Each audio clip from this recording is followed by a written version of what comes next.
And now, from beyond our dimension, this is the JeffMara podcast. Here's Jeff. My guest is Javier Gonzales Simon Kent, who had a near-death experience as a result of a subway train accident, which we're going to learn about and more. Javier, thanks for joining me and welcome. Thank you very much. And I'm very pleased to be here with you.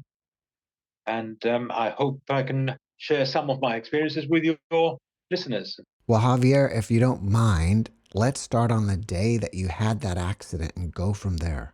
Yes, we have to go back to 28th of February 1975.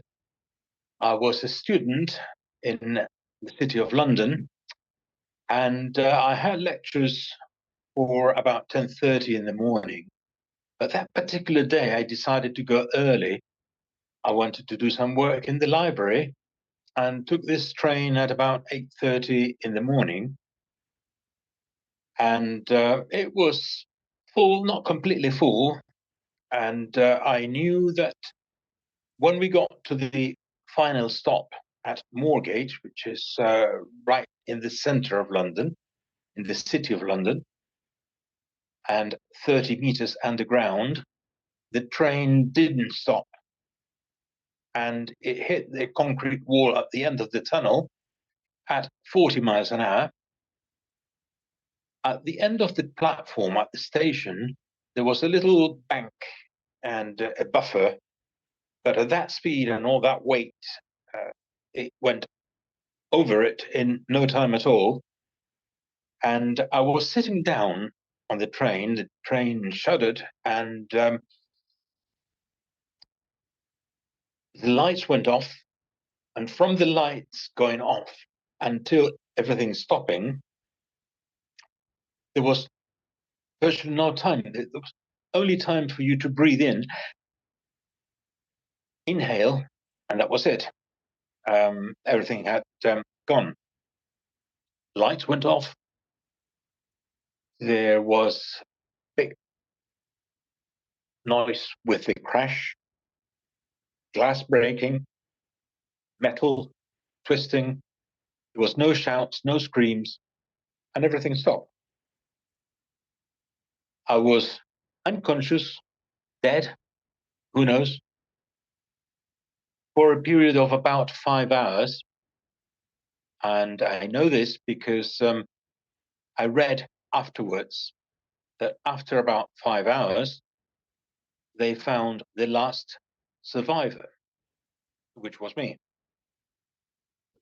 Now, what happened was that the train at that depth didn't stop, and it hit this concrete wall. And the first compartment, the first coach, was rolled up into about a third of the length, half the height. The second coach ran underneath the first one. And then after that, the third one crashed onto the back of the second, and it acted like a plug in the tunnel. So there was only one entrance because there was a concrete wall at the end. And the rescuers, when they learned about the accident, people walked out of the last three compartments, and they were covered in soot. And nobody knew exactly what had happened. But rescuers arrived, and they thought, okay, so the front of the coach appears to have, the front of the train rather, appears to have hit the buffers and maybe the wall. But then they realized this would be a very short train. There's 1, 2, 3 compartments by the platform. Compartment number 4 would be just showing half of it at the end of the tunnel. There must be another 2 compartments in the tunnel, but there's no space. But when the first doctor in the scene realized that there was something major, he quickly went up all the way up to the street level, got into a pharmacy, and collected all the medicines that would be useful to take them back down, because people had been literally, some of them had been mutilated, lost arms, lost legs. Unfortunately, some people were decapitated by these metal, and the speed and the strength of it all. So it was very hard for the rescuers to walk in there. They had to walk over dead bodies and see all this shocking scene down there, like a horror movie, but it was real. They encountered some problems. In those days, there were no mobile phones, there was no ventilation, there was little air. They couldn't use tools to cut through the metal. From the end of the tunnel until the place where I was in the first coach, there was about maybe 10, 15 meters and not much space. So it took them hours to cut their way by hand, until the moment I heard somebody shouting, "Is there anybody else there?" And I don't know why, I did shout back saying, "Yes, I'm here." They shouted back again saying, "Can you move?" And I realized that I was face down, and I tried to lift myself and I couldn't. I had this horrible pain on my chest, on my legs.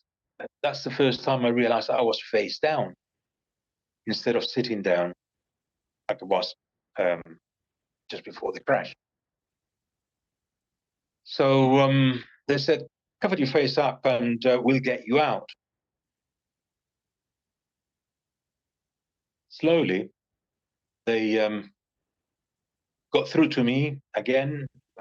I felt somebody next to me. Everything was dark. And I felt somebody injecting something into the back of my hand. Later, I learned that was a big quantity of morphine to stop all the pain.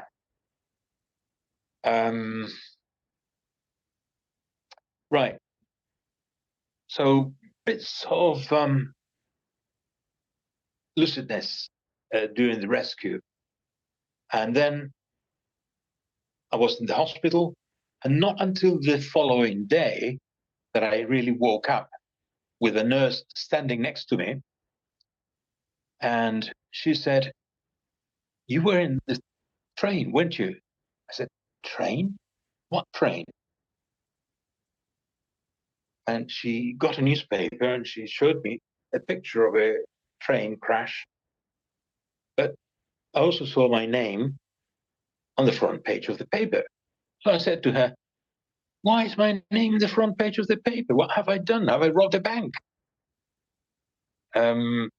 I just didn't remember anything. And then she explained, and she was getting worried because, who's this guy that doesn't remember being on the train? And he obviously was there. But things started coming back gradually after that.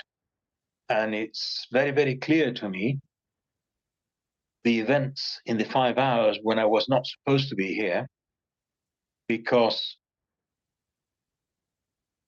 everything that I saw in that time is more real than real. I've heard a few other near-death experiences since, and they all are very, very similar. But when I had the accident in February 1975, the book quoting the phrase near-death experience hadn't been published. So when I had the first interviews in the hospital, the BBC and the newspapers and what have you, I started telling this story about near-death experience, that they haven't been to heaven and hell. And people would look at me and would say, "Poor guy, he's gone nuts, because nobody would understand, nobody would believe that I had been in that. So after that, I just kind of shut up, carried on with my life, and several years later is when I came back and started talking about it. I had a fractured sternum, I had a fractured hip, I had a small cut in my head, bruises, and I was covered in glass. But that was about it. I had a pin through my left leg to hold some weights at the end of the bed, and I stayed like that for 6 months. But in order to go through my leg with this steel thing like a skewer, they couldn't put me to sleep because I had this severe banging on my head, and they didn't know exactly what the damage was. So they had to do the perforation live with no anesthetics, which was painful. But I had my leg, and when they were going through, it was like if you take a knife and you go through a piece of wood and you feel all the wood breaking in there. I felt all that, but in my leg, as I said, with no anesthetics whatsoever. There was a nurse, I remember, she kindly let me hold her hand during this, and I learned that I nearly broke her hand because I was so nervous and I was so much in pain. I just could grab her hand, and I said, nearly destroyed her hand. So that was the bulk of the experience. Going up to heaven was very attractive. It was I was being lifted like with a magnet, going up and up and up, and I was seeing the white sky, and everything went white around, very bright white, but not like snow, for example. It wasn't hurting. It was a pleasant white. And the whole atmosphere I've always described as being full of love. If you could feel, see, love, that's what it was. Then I could see underneath beautiful valley, some people, a river. But that was as I was climbing. I was going up and up and up, and I was thinking and saying to myself, this is so fantastic. I want to record it in my head because I want to tell everyone how fantastic this place is. After a while, I was being pushed down, not physically by somebody, but I felt that my whole body was being pushed down, and everything went dark, and it was pitch black until I was so scared, like a child when he goes to the zoo, and you take him to see the lions, and the lion goes rah, this, and the child says, "No, I don't want to go there." I was refusing to go down, just like a child would have done. But I could hear screams. Then I could hear horrible noises. I could hear. I could see. I could smell something like sulfur. It was bad until somebody shouted, "Is there anybody else there?" There was no notion of time. I don't know how long I spent in each place, but I know it was 5 hours because of what I read afterwards. I was spared from having to see or hear the actual things that were going on in the tunnel, fortunately. And I'm very, very thankful to the rescuers, to the doctors, to the nurses that saw us. This was a major accident in London. I remember there were messages coming from everywhere, from children, from schools, from people I didn't know. I received flowers, I received cards, I received fruit. I had a message from the Queen, who was, I think, visiting Mexico at the time. Message from the Pope. It was a major event. And then everything in my life changed after that. I went from an ordinary person to somebody that had extremes, extreme good luck, extreme bad luck, good health, bad health. I had premonitions. I could tell people, why don't you answer your phone? But the phone's not ringing. And then the phone starts ringing. I've been known to have said, we're looking for this person. I know this person is in such and such a place. I don't know why I would say these things, but it would generally be true that the person that we're looking for was in that place. So things changed. I had very serious illnesses after that. I went to Brazil and I was traveling by car. And I had this pain on my leg, the back of my leg, my calf. Eventually, it was so bad, I decided to abandon the car and went to hospital. And they told me I had DVT or thrombosis on both of my legs. And I was in the hospital, and a few days later, I had what they call PE, or pulmonary embolism, which is another blood clot, but in the lung. Generally, it is very, very difficult to survive these events. Yes, I had that, but I was lucky that I was already in the hospital when it got to the lung. So in 2 minutes, I was in intensive care in the hospital. And again, I was saved. At the time, and this is probably about 1990, I had my mother alive. She was from Chile, but she was in Peru with some nuns and an old people's home.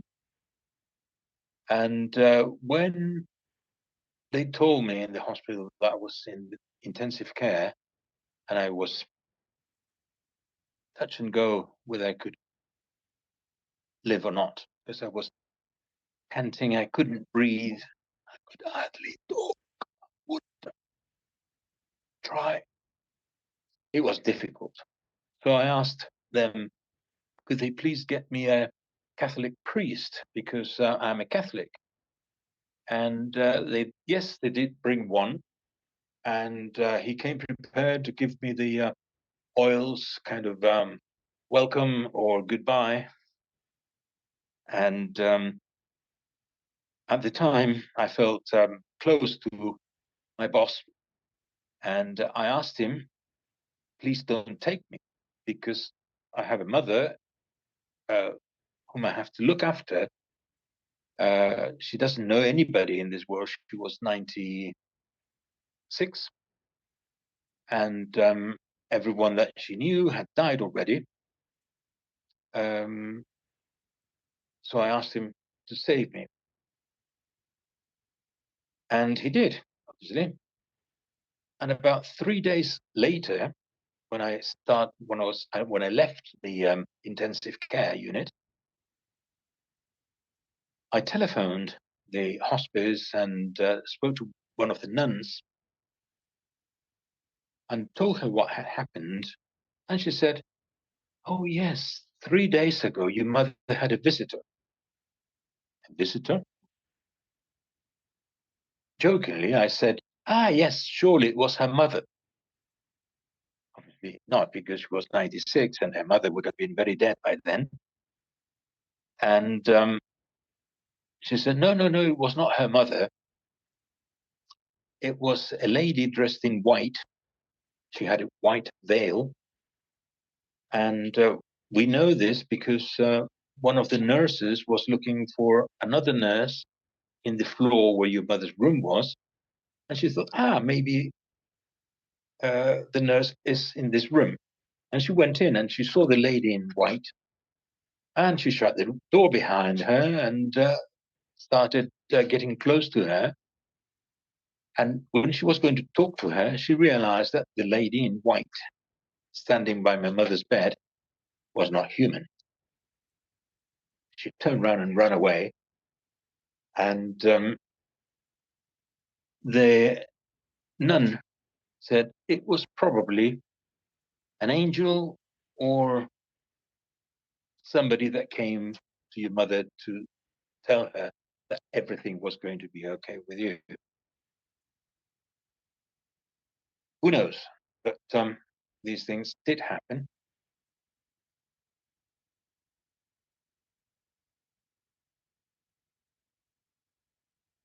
Then, when I got back to the UK, I went to the doctors here and they said, okay, we've seen the reports from Brazil. It looks like you had a very rough time. And we need to do the same tests here again. So I had all the blood tests and the scans and what have you. And then the doctor said, it's amazing that you've gone through all these things and you're now okay from the DVT and the embolism, and that you can talk and you can walk. But we're surprised that our colleagues in Brazil missed out one thing, because you've got a cancer tumor in the pancreas. What? And we thought the worst would happen, but no, that was now about 13 years ago. We're now talking about 2011, 2012. And I've been with treatment since. A couple of times I've been to the surgeon, and he has explained twice the same story. I could attempt to operate and extract the cancer tumor. However, because of the position that it's in, I would have to remove your spleen, part of your liver, this and that. And the most likely thing that would happen is that you would die during the operating procedure. So we agreed that I wasn't going to have the surgery. Still have the tumor, the treatment. He did say, if you do survive the surgery, you would have such a terrible quality of life that you would prefer to have been dead. So no surgery. Just left it there and carried on. Bit like a yo-yo, or like a friend says, like a rubber ball bouncing all the time. And quickly, But then I carried on with my life. I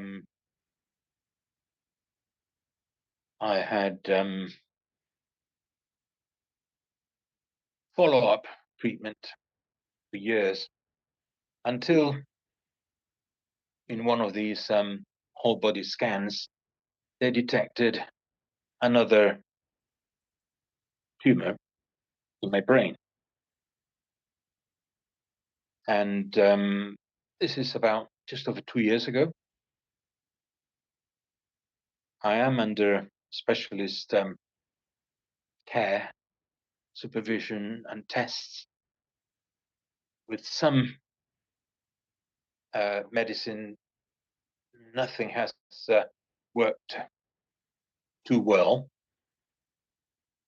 You can see me, you can hear me, I can get through this, but there comes a point if I concentrate too much in a conversation, I cannot read too much, only a small paragraph, and then I get so much pain that I can't go on. Then I kind of walk badly, leaning on the walls or almost crawling on the floor because of the pain. And I'm open to all sorts of experimental treatments, and that's the stage that I'm at the moment, with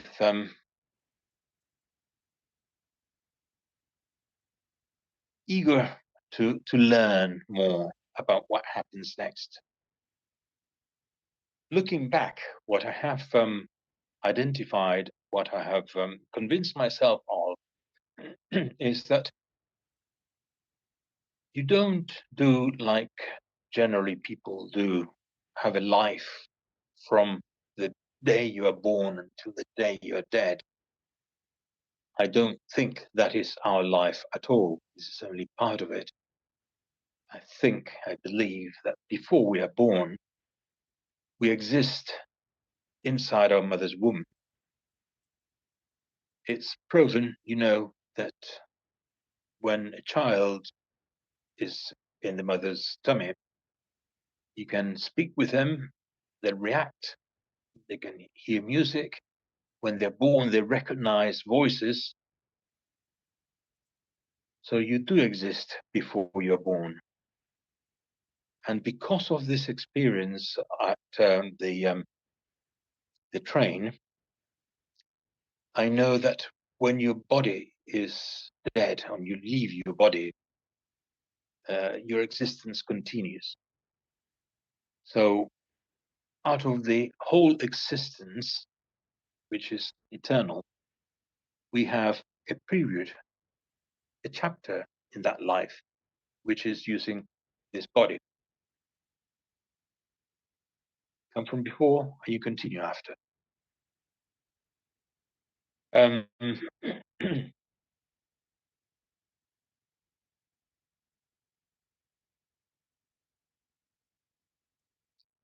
were many more events. I've lost everyone in my family, and now with my wife and 2 kids. They're not kids anymore, they're over 40. And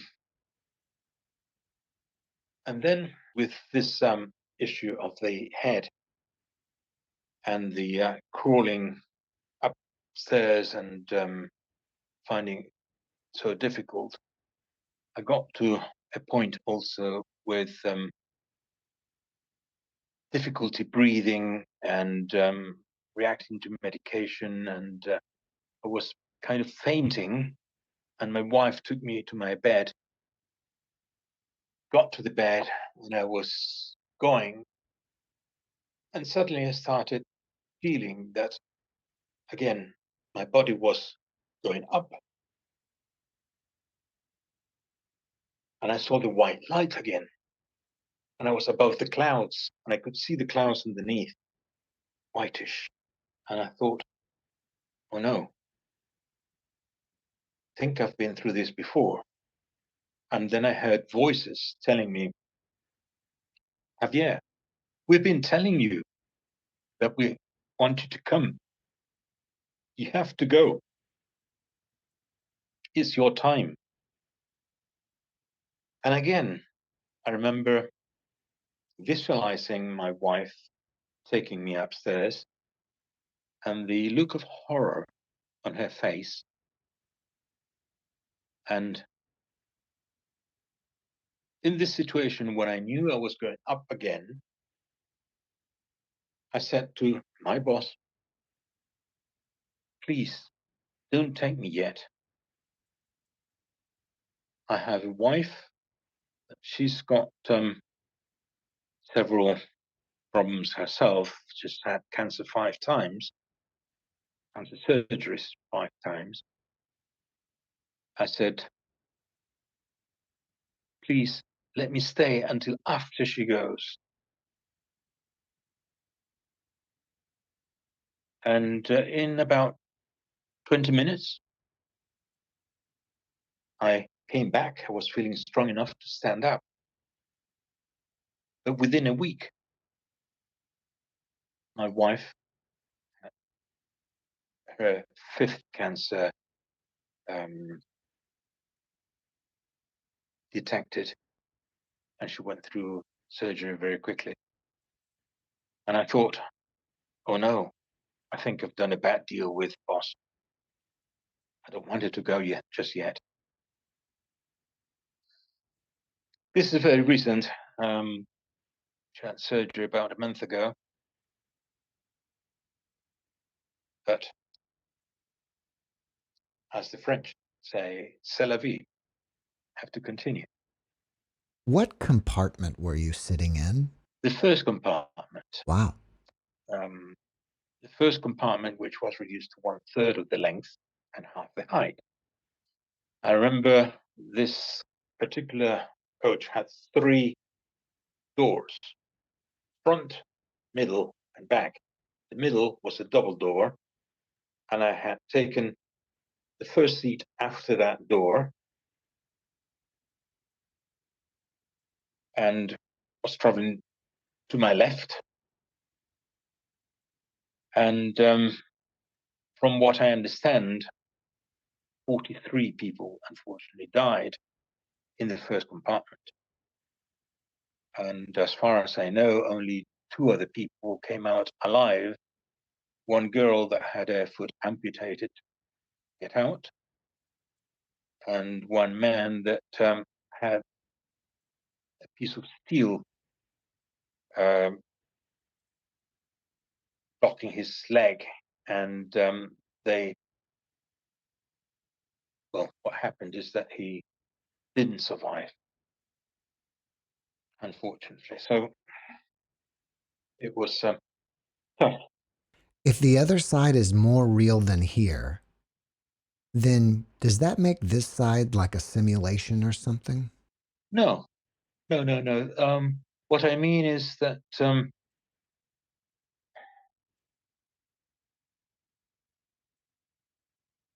you could be at one point in the night, you could be asleep, you're sleeping. During the day, you are eating. Maybe you're talking with somebody, you're dancing. But at some point, I considered myself being dead. I'm dead, but I continue existing. I'm alive and well, without the problem of my throat getting dry because of the medications. You don't have the downs of being here. It's only the good things that exist there, all the things that I saw there. At any point, did you think that it's all over and finally I'm here at somewhere peaceful? No, I always believed that this was temporary, that for some reason I was being shown these places, and I thought I would like to record all these things in my head and tell people that this is like going through life, going to the supermarket and getting into your trolley all the chocolates and liquor that you can carry, and just eat that. And if you just eat and drink that, you don't live for too long. If you have if you have a balanced diet, then you live for longer, at least in theory. I think this is the same with our life. When we're in this body, we're supposed to be learning and helping other people and doing good things. We're not perfect, and we can be doing bad things, but as long as you do more good things than bad, then you'll have a ticket to eternity. Has the memories of your experience faded over time? No, not at all. They're as vivid as at that moment. Very often I go over them in my mind, and often I end up with tears thinking about the other people that didn't make it. Has your faith in Catholicism changed as a result of your experience in any way? Yes, initially I was I went away from religion altogether. I didn't become a bad person. I just thought I've done enough, maybe not. I had doubts. But then, particularly after I got married, that I got closer to religion, and then I started doing some meditation and seeing the other worlds, as it were. During meditation, I have felt myself out of my body and traveling through space, through the universe. I've had messages, I've received messages, spoken and even visual, in the form of like a video or a documentary, if you like. Particularly in one time, I had this vision of what happened in that tunnel from the moment I became unconscious, from the moment of the impact, until the time that I heard, "Is there anybody else there?" Basically, what I saw and what I was told is that when I was sitting down on the train and there was this big glass pane by my side, at the time of the impact, that broke into 1,000 pieces. Instantly, that was out, and the second coach came underneath the first one, and it just hit this train precisely underneath where I was sitting. So I was propelled forward, and I went through the space where the glass was and landed on my face on the floor by the doors. This was a visual explanation I had through meditation. There was no way I could have known what happened. But, and then every time after the crash, when I get an ECG, electrocardiogram, they ask me, "Have you had heart failure or heart problem before?"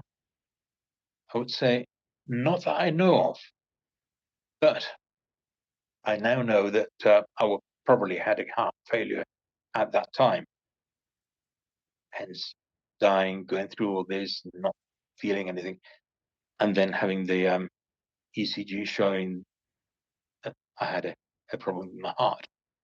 The second time that you had a near-death-like experience or you went up into heaven, you heard a voice tell you you have to go back. Who do you think that voice was? Not one voice, there were several voices, men and women.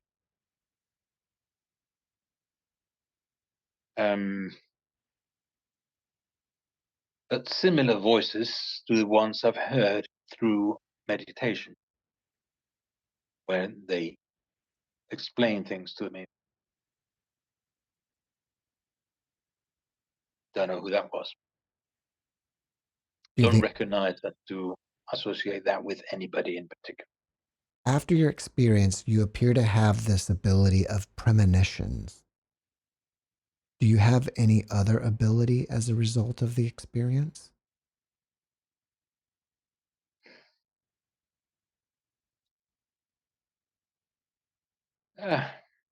Difficult one. I've got several abilities, but identify them as being generated after the event. I'm not sure I could identify one. How are you inspired by your experience? As I said, I hope that through my experiences and the way I look at life, I could help other people. I would recommend myself as well to be good enough to go up and not down, because down there is not very pleasant at all. Up there, yes, I recommend that. I've been and I'm very happy with it. Your book is called A Ticket to Eternity, A Return Journey. What is the main takeaway that someone should get from reading your book? What I've already said, life is eternal. This is only a chapter in the whole life. We're only here temporarily, and it's not the end. What happens when we go? It's the start of a much larger chapter. I believe that we'll be there for eternity.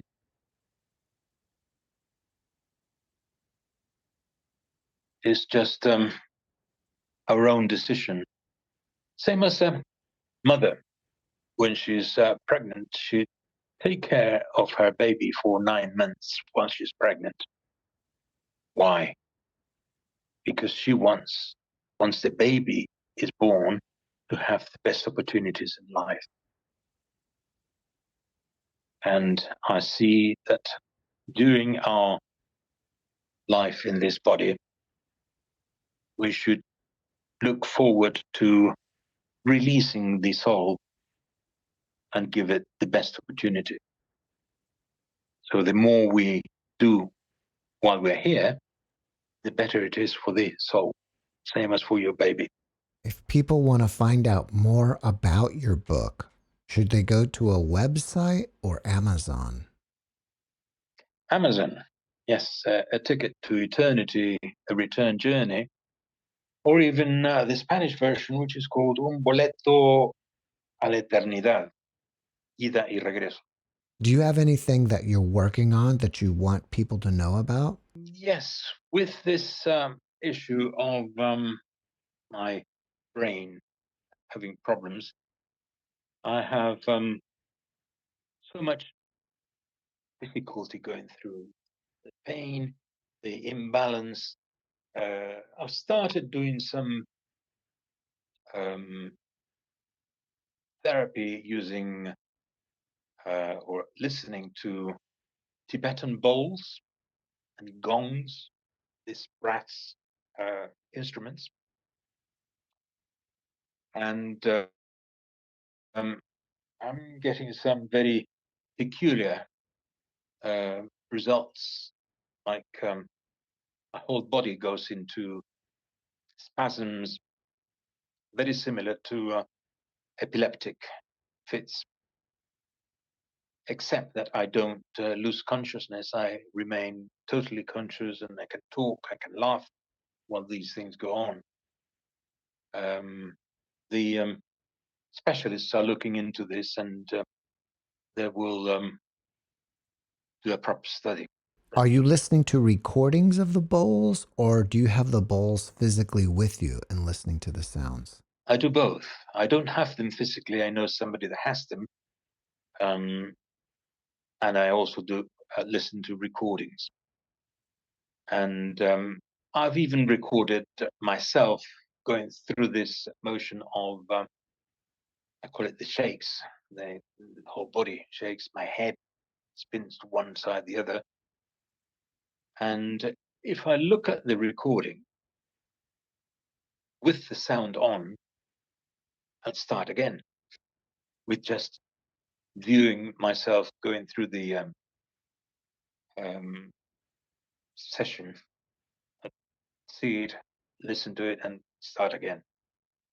That's fascinating. But it's fascinating, and I'll have more next time. Before we finish up, can you leave us with one last positive message? Life is eternal. We are only here temporarily, and the objective is to be good and do something for other people.